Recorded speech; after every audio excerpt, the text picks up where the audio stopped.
2 Timothée chapitre 3 verset 16. Il dit toute écriture est inspirée de Dieu. Notez ici que toute écriture n'est pas inspirée par Dieu. Vous avez lu là? On dit toute écriture est inspirée. En d'autres termes, Dieu a inspiré dans l'écriture lui.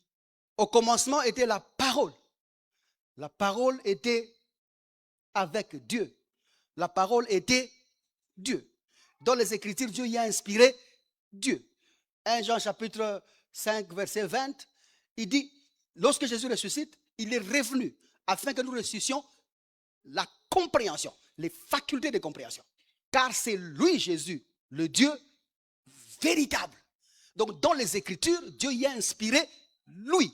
Lui qui? Lui là, c'est celui de qui il est dit au commencement, faisons l'homme à notre image. Et Dieu créa l'homme à son image, à l'image de Dieu. Donc Adam n'était pas créé à l'image de Dieu créateur, parce que seul Jésus est l'image de Dieu. Lui seul est le Dieu véritable. En d'autres termes, quand on parle de toute écriture est inspirée de Dieu, on veut simplement vous dire que l'écriture est inspirée de Jésus-Christ. Donc Dieu a soufflé dans les Écritures lui-même. Donc quand tu n'as pas trouvé Dieu, Jésus dans les Écritures, j'ai dit bien quand tu n'as pas trouvé Dieu, Jésus dans les Écritures, tu n'as pas lu les Écritures. Comme ça que la Bible, Jésus-Christ disait lui-même, vous sondez les Écritures parce que vous pensez trouver en elles la vie éternelle. La vie éternelle, c'est les Zoé, la vie de Dieu, le genre de Dieu. En d'autres termes, vous pensez trouver dans les Écritures Dieu.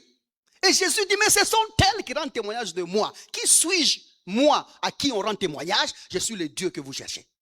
Quand tu as trouvé Jésus dans les Écritures, tu as trouvé Dieu. Mais quel est le but donc de cette parole qu'on nous a donnée?